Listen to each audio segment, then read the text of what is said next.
नमस्ते दोस्तों। बीते कुछ समय से हम आपको एक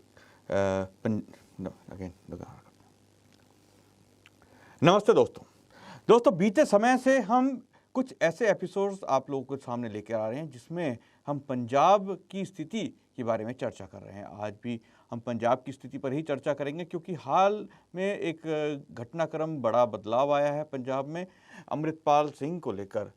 हुआ ये है कि अमृतपाल सिंह ने अपने एक ऑडियो और 2 वीडियो के जो संदेश उसने जारी करने शुरू किए हैं, उन संदेशों में उसने कहा है कि 14 अप्रैल बैसाखी के दिन सिख संगत की एक बैठक का बुलाने का आह्वान किया है, जिसको लेकर पंजाब में राजनीतिक तेज हो गई है। और वहीं सरकार ने पुलिस के जो कर्मचारी हैं उनकी छुट्टियां 14 अप्रैल तक सब छुट्टियां रद्द कर दी हैं। पंजाब में सुरक्षा के कड़े इंतजाम कर दिए हैं और हाई अलर्ट पे पुलिस और प्रशासन हो चुका है। तो इसी विषय में आज हम चर्चा करेंगे। हमारे साथ मौजूद हैं पंजाब हरियाणा हाई कोर्ट के अधिवक्ता श्री नरेंद्र आहूजा जी। आपका बहुत बहुत स्वागत है आहूजा जी इस कार्यक्रम में। आहूजा जी, जैसा कि अभी चर्चा हम कर रहे हैं, पिछले एपिसोड में भी हमने चर्चा की अमृतपाल सिंह की। अमृतपाल सिंह अभी गिरफ्तार नहीं हो पाया और जो पंजाब पुलिस है उसको बिल्कुल एक तरह से नाकामी ही हाथ लगी है उसको गिरफ्तार करने या उसकी सूचना प्राप्त करने में। कहा जा रहा है कि वो उत्तराखंड या उत्तर प्रदेश के तराई के क्षेत्र हैं वहाँ पर हो सकता है। कभी कहा जाता है कि वो पंजाब के सरहदी ज़िलों या सरहदी शहरों में छुपा हो सकता है। तो कयास ज़रूर लगाए जा रहे हैं, लेकिन उसके वीडियो लगातार आ रहे हैं और सिख संगत का जो एक बैठक बुलाए जाने का उसने आह्वान किया है 14 अप्रैल को, सरबत खालसा के नाम से जिसे कहा जाता है, वो बुलाए जाने का उसने मांग की है अकाल तख्त से और जो सिख समुदाय के जो नेता हैं। इस पूरे चीज़ को आप घटनाक्रम को किस तरह देखते हैं? क्योंकि इस तरह की जो बैठकें हैं इनमें बहुत बड़े सिखों को लेकर डिसीजंस और फैसले होते रहे हैं और अब आपको क्या लगता है कि उसने क्या गेम या क्या कार्ड खेलने का प्रयास किया है? देखिए, वह उनकी दोनों तरफ की पंजाब पुलिस की अर्थात पंजाब सरकार की या दूसरा पक्ष जो वारिस पंजाब दे के मुखिया स्वयंभू प्रधान अमृतपाल सिंह की क्या आगे भावी योजनाएं हैं, उसको समझने से पूर्व अपने को ये समझना होगा कि आखिर ये हम बढ़ किस तरफ रहे हैं। हमने क्यों इतिहास से कोई सीख या सबक नहीं लिया? क्या हम काठ की हांडी की तरह दोबारा आंच पर चढ़ने जा रहे हैं? और चर्चा जब हम इतिहास की कर लेते हैं तो दोनों ही पक्ष इतिहास से कुछ ना कुछ ले तो रहे हैं लेकिन सबक नहीं सीख रहे हैं। जैसे पूर्व में भी यदि हम बिल्कुल सही विवेचना करें तो ये खालिस्तानी आंदोलन का जन्म संत जरनैल सिंह भिंडरांवाले, जिन्हें संत की उपाधि दी गई उस समय, तो उनके द्वारा किया गया। लेकिन अगर हम और गहराई से इसका विश्लेषण करते हैं तो देखते हैं कि अपने ही देश की कुछ राजनीतिक शक्तियां उस तथाकथित भस्मासुर को बनाने में उनका पूर्ण योगदान था, पूर्ण समर्थन था, उनकी पीठ के ऊपर खड़ी हुई थीं। तभी वह अपने कद को इतना बड़ा बढ़ा पाया, बना पाया कि उसने भारत के राष्ट्र के विरुद्ध और उसकी अखंडता के विरुद्ध एक सशस्त्र युद्ध सरीखा छेड़ने की हिमाकत की और अंततः ऑपरेशन ब्लू स्टार में वह मारा गया। ठीक उसी प्रकार का ये इतिहास दोहरा रहा है। ना जाने क्यों जो राजनीतिक लोग हैं वो पूर्व के उस इतिहास से सबक ना लेते हुए पुनः उन्होंने एक भस्मासुर जिसका नाम अमृतपाल है उसे इस आंदोलन के लिए खड़ा करने का प्रयास किया है। ये बातें बाद में निकल कर के आएंगी, पुष्टि भी होगी और हम सभी इस बात को अच्छी तरह से जान और समझ पाएंगे कि आखिर अमृतपाल का अचानक जॉर्जिया से अपनी प्लास्टिक सर्जरी करवा करके भिंडरांवाले जैसा अपना मुखमंडल बना कर के भारत में वापस आकर के और भारत में खालिस्तान की मांग को लेकर और पंजाब की इन समस्याओं को सामने रखते हुए कि युवाओं में नशे की प्रवृत्ति है, तो नशा मुक्ति केंद्रों को गुरुद्वारे में खोलने की आड़ लेकर के एक सशस्त्र जिसको कहते हैं कि युवाओं को ट्रेनिंग देने का और ड्रोन के माध्यम से पाकिस्तान से पंजाब में नशा, हथियार, पैसा, करेंसी और जो भी उसको चाहिए था मंगवा करके उसने काम करने का एक प्रारंभ किया। लेकिन ये मोड़ आया जब उसने अजनाला के पुलिस थाने पर श्री गुरु ग्रंथ साहब की आड़ लेकर के उन्हें आगे रखते हुए उस पर हमला कर दिया और पुलिस कर्मियों को पीटा। मैं अब वर्तमान में आता हूं, जो आपका जी। प्रश्न था कि आखिर योजना क्या है। निश्चित रूप से उसे समर्थन देने वाले राजनीतिक आकाओं को इस बात को इतिहास के उन पन्नों को पढ़ते हुए एक सबक को सीखना होगा कि इस प्रकार की किसी भी गतिविधि का मेरे राष्ट्र में कोई स्थान नहीं है। यदि पड़ोसियों की हम मदद लेकर के, वो भी उन पड़ोसियों की जो आज खुद बदहाल, तंगहाल, आर्थिक रूप से विपन्न, रमजान के महीने में भी आटे की बोरियों को लेकर के उनमें संघर्ष, एक पूर्व प्रधानमंत्री पर गिरफ्तारी की तलवार और उसके द्वारा लगातार वर्तमान सरकार पर आक्रमण और आईएमएफ उसको लोन देने को तैयार नहीं, और जो इस्लामिक राष्ट्र है कितनी मदद करेंगे कि ये कुआं है आतंक का, आतंक की जननी है कि उसका पेट भरता ही नहीं है, तो उसकी मदद लेकर के एक ऐसे समृद्ध राष्ट्र को जो कि अर्थव्यवस्था में पहली 5 राष्ट्रों की श्रेणी में आता है, एक ऐसे राष्ट्र को जो अब सैन्य ताकत के रूप में बहुत तेजी से उभर चुका है, एक ऐसे राष्ट्र को जिसने कि अभी 2 दिन पहले ही स्टैटिस्टिकल कमेटी में मेंबरशिप के लिए दक्षिण कोरिया और चीन को हराया और 53 में से 46 वोट प्राप्त करके अपनी विदेश नीति का लोहा मनवा दिया। एक ऐसे राष्ट्र को जिसका नेतृत्व इस समय प्रधानमंत्री नरेंद्र भाई मोदी जैसा एक सफल, सक्षम, मजबूत नेतृत्व कर रहा है, उसके विरुद्ध उसी के भीतर के लोगों को यदि कोई सशस्त्र क्रांति के लिए उकसा रहा है, तो सीधे सीधे मैं कहूं कि वह उन लोगों को आत्महत्या करने के लिए प्रेरित कर रहा है। और यही मुझे अंतिम परिणाम अमृतपाल और उसके साथियों का दिखाई देता है। अब कारण क्या है? अमृतपाल जो स्वयं को वारिस पंजाब दे का स्वयंभू मुखिया बताता है, उसने कॉस्मेटिक सर्जरी करवाई कि मेरा मुखमंडल भिंडरांवाले जैसा दिखाई दे, और विदेश भागने की इस समय तैयारी में है, और या तो वो पंजाब के रास्ते पाकिस्तान निकलने की तैयारी में है या नेपाल के रास्ते कहीं भी विदेश निकल जाने की तैयारी में है। लेकिन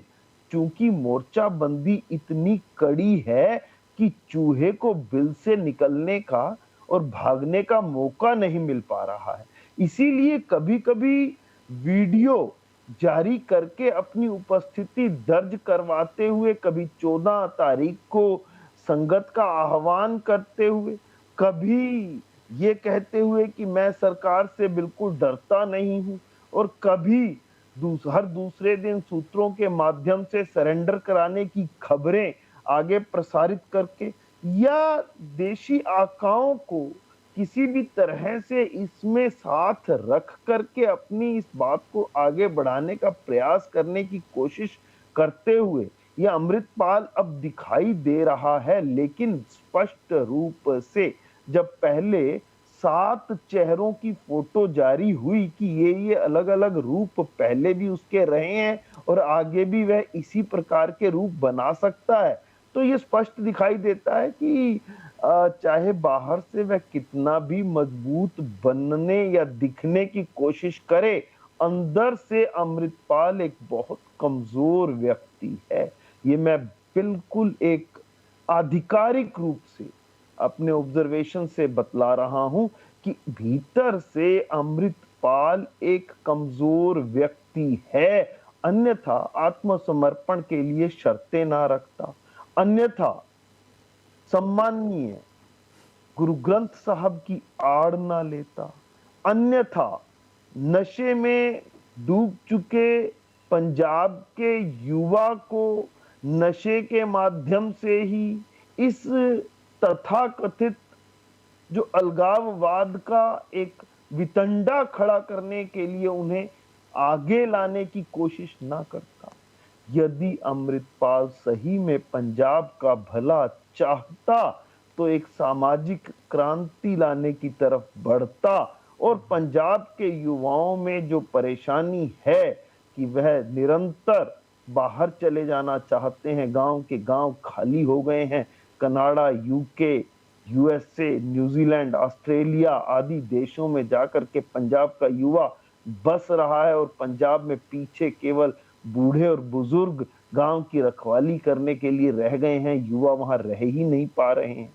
एक दूसरा, वहां का युवा जो है बच गया है, वह नशे के गर्त में गिरता चला जा रहा है। पंजाब जो किसी समय मेरे देश के बहुत समृद्ध राज्यों में था, अब बहुत तेजी के साथ नीचे गिरता चला जा रहा है। तो इन हालातों को सुधारने का प्रयास करता। पंजाब जो कैंसर का एक हब बन गया, उसको उससे बचाने का प्रयास करता, क्योंकि पंजाब में किसान जब सबसे अधिक प्रयोग करने लगा पेस्टिसाइड और इंसेक्टिसाइड का, तब हम देखते हैं कि ये कैंसर का कारण बना। तो पंजाब को पंजाब की समस्याओं से बचाने के स्थान पर यदि नई समस्याओं की तरफ धकेलने का एक प्रयास किया, तो निश्चित रूप से वह प्रयास जो एक नई समस्या पैदा कर रहा है, वह कदापि सफल होने वाला नहीं है। और एक बात याद रखना, यदि पंजाब पुलिस फेल हो भी जाती है और केंद्र सरकार इसको मुहिम बना करके जब अपने हाथ में लेगी, तो केंद्र सरकार की दृढ़ इच्छा शक्ति को हम जानते हैं, जिन्होंने धारा 370 और 35A को कश्मीर से सफलतापूर्वक खत्म किया, जिन्होंने उत्तर पूर्व में चलने वाले तमाम अलगाववादी आंदोलनों को खत्म कर दिया और उन्हें समझौता करने पर विवश किया, जिन्होंने ये जितना भी झारखंड और छत्तीसगढ़ या उड़ीसा या पश्चिम बंगाल का कुछ क्षेत्र है जहां पर नक्सलवादी आंदोलन चलते थे और अक्सर ऐसी खबरें आती थी, अब वो खबरें आनी लगभग बंद हो गई हैं, अर्थात उन्हें भी कुचलने में सफलता पाई है और माओवाद का, नक्सलवाद का कोई स्थान अब मेरे देश में शेष नहीं रहा है। तो तय मान लें कि ऐसे राष्ट्र में खालिस्तान जैसे अलगाववादी आंदोलन को चलाने वाले इन चंद मुट्ठी भर लोगों को भी ये समझना होगा कि मेरे देश में इसका भी कोई स्थान नहीं है। और अब तो उनके अपने भीतर के लोगों ने, ज्ञानी हरप्रीत सिंह जी ने एक स्टेटमेंट जारी जी बिल्कुल कि अमृतपाल सरेंडर करे, हम सरकार से विवाद नहीं संवाद चाहते हैं। अकाल तख्त ने भी इस सरबत खालसा की जो बैठक है उसको कोई अभी मान्यता नहीं दी है और जो बहुत सारे अन्य सिख नेता हैं उन्होंने भी मान्यता नहीं दी है। लेकिन आपसे जानना चाहेंगे कि जिस प्रकार से 1973 की बात है जब आनंदपुर साहब रेजोल्यूशन पास किया गया था खालिस्तान का जो मुहिम के लिए, और वहाँ पे भी सरबत खालसा की बैठक इस तरह से बुलाई गई थी और बहुत सारी अकाली पार्टियों ने और जरनैल सिंह भिंडरांवाला आदि ने ये कहा था कि इस तरह का एक आंदोलन शुरू किया जाए, जिसका रूप आगे जाके बहुत ही भयावह हुआ। तो ये जो मंशा इसकी जो जाहिर इसने करने का प्रयास किया है और पंजाब में जिस प्रकार से प्रशासन द्वारा सुरक्षा बढ़ा दी गई है, उससे आप क्या देखते हैं कि क्या होने का अंदेशा लग रहा है कि अभी भी आज भी युवा उसकी तरफ झुकाव रख रहे हैं, उसकी विचारधारा की ओर झुकाव रख रहे हैं कि पुलिस को लग रहा है कि हो सकता है उस दिन भीड़ ना जमा हो जाए? देखिए, पुलिस को तो पूरा सशंकित होकर के और पूरा इस बात का उनका एक चौकसी विभाग भी होता है। चौकसी विभाग को ये पता होना चाहिए कि कितने-कितने गाँवों में किस-किस प्रकार से संपर्क करते हुए कितने लोग संपर्क कर रहे हैं और कितने लोगों के वहाँ इकट्ठे होने का एक अंदेशा है। क्योंकि ये एक धार्मिक आयोजन है जो लगभग हर साल होता है और इस साल उसके होने में एक अंतर है कि इस बार कोई ऐसा प्रस्ताव पारित ना हो जाए जो कि अमृतपाल के पक्ष में जाता हुआ और सरकार के विरोध में होता हुआ या अलगाववाद को हवा देता हुआ या खालिस्तान को समर्थन देता हुआ या सरकार से संवाद के नाम पर भी कुछ अलगाववाद की बात को हवा देता हुआ ना दिखाई दे। क्योंकि एक बहुत मजबूत राष्ट्र के रूप में जब हम उभर रहे होते हैं, तो ये एक विश्व में भी एक समस्या है कि कोई भी किसी को प्रथम स्थान पर नहीं रहने देना चाहता। प्रथम स्थान तक जाने के लिए लगातार निरंतर बढ़ते रहना आवश्यक है, बढ़ता रहता है, लेकिन जो पीछे पिछड़ जाते हैं वह उसकी टांग पकड़कर उस पर लटक जाते हैं। ऐसा मैं इसलिए कह रहा हूं कि विश्व में भारत की निरंतर बढ़ती शक्ति और प्रभाव, कद और साख के कारण कुछ राष्ट्र जिन्हें हमारा विरोधी नहीं होना चाहिए, लेकिन वह अंदर ही अंदर इस प्रकार के आंदोलनों को हवा देते हुए केवल इसलिए कि भारत इतनी प्रगति क्यों कर रहा है, भारत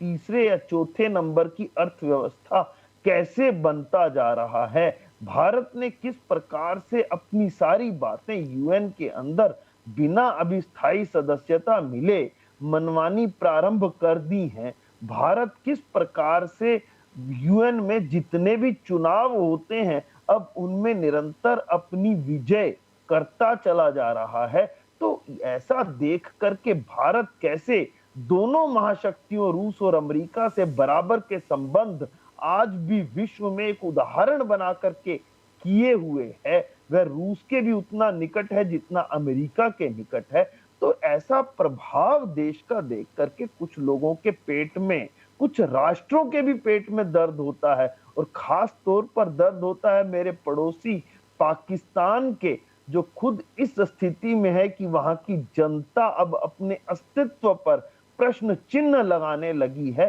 और अब वो कहती है कि आप क्यों नहीं भारत से संवाद करते और बेकार कश्मीर के नाम पर हमें भूखा मारने पर आप आमादा क्यों हो। ऐसा भी उनके यहाँ एक वर्ग पैदा हो गया है जो इस बात को कह रहा है और उसी को काउंटर करने के लिए, उसी के विरोध में मैं ऐसा समझता हूं कि कुछ देश बिल्कुल सामने आकर के, जैसे पाकिस्तान, थोड़ा कनाडा बिल्कुल सामने आकर के समर्थन दे रहे हैं और कुछ देश परोक्ष रूप से या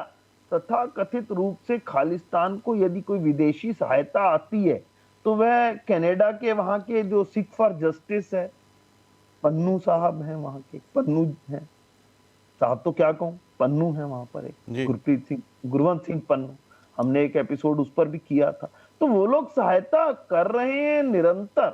तो उस सभी को रोकने के लिए सरकार को, उनके चौकसी विभाग को और इन सभी को देखना होगा और ये देखना होगा कि सरबत खालसा यदि होता है तो उसमें ऐसा कोई प्रस्ताव ना आए और उसमें कोई हिंसा ना हो और उस धार्मिक आयोजन की आड़ में अमृतपाल कोई अपने आप को बड़े नेता के रूप में स्थापित करने में सफल ना हो और पंजाब पुलिस किसी भी भांति अपने ऑपरेशन को सफल करते हुए उससे पूर्व अमृतपाल को गिरफ्तार करने में सफल हो और अमृतपाल को किसी भी कीमत पर पाकिस्तान या नेपाल के रास्ते विदेश भागने की